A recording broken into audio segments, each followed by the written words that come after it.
أعوذ بالله من الشيطان الرجيم بسم الله الرحمن الرحيم আজকে আমি আমার বক্তব্য হিসেবে লিখন করেছি সময় সময়ের মূল্য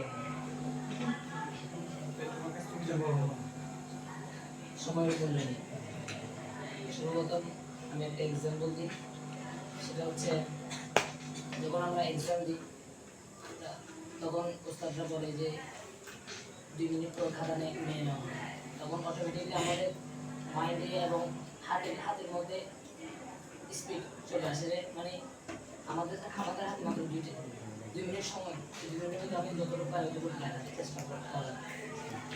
যদি 2 মিনিট অতিক্রম হয়ে যায় তাহলে এই 2 মিনিট আমাকে আর দেওয়া হবে না, আর পূর্বে যা সময় ছিল তার আর গণনা করা। সেজন্য আমাদের উচিত সময়কে গুরুত্ব হিসেবে নেওয়া।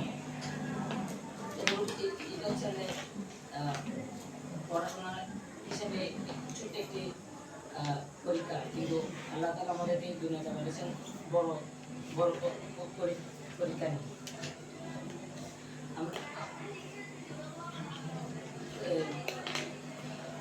সারাদিন ভালো কাজ করি বা খারাপ কাজ করি, কিন্তু আজকের দিনটা আজকের দিনে, বাট কালকে এই দিনটা আর আসবে না।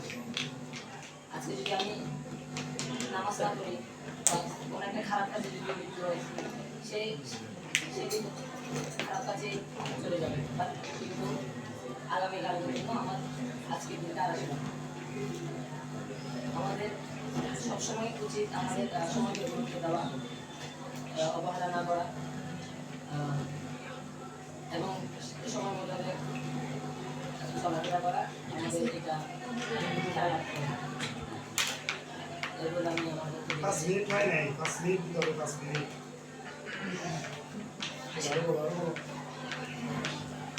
থেকে ধরে নাড়ানাড়া করো। আমাদের প্রতিটি ক্ষেত্রে টাইম সেটিং করা, নামাজের ক্ষেত্রে টাইম সেটিং করা, খাওয়া দাওয়ার ক্ষেত্রে টাইম সেটিং করা।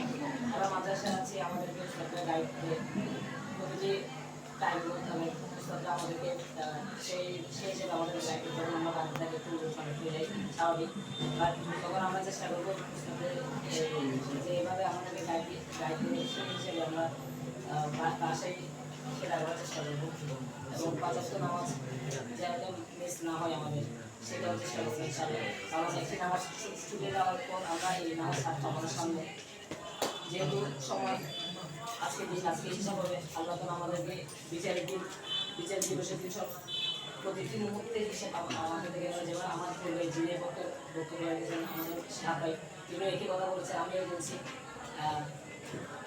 তিনি বলেছেন আল্লাহ তাআলা হিসাব নেবে আমাদের প্রতিটি মুহূর্তে কী করেছি না করেছি, সেই হিসাবে আমাদের সেটা মাথায় রাখা এবং অন্যান্য যারা বুঝে না অবহেলা করে তাদেরকে বোঝানো, তাদেরকে বুঝে সঠিক করতে নিয়ে আসা, যেহেতু সময় অবহেলা না করা, ওরা যেহেতু সময় অবহেলা না করে সেই ব্যাপারে তাদেরকে সাবধান করা।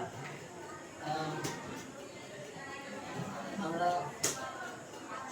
সব বিষয়ে আমরা টাইম সেটিং করে রাখবো ইনশাআল্লাহ। এগুলো আমাদের শেষ করেছি। আসসালামু আলাইকুম।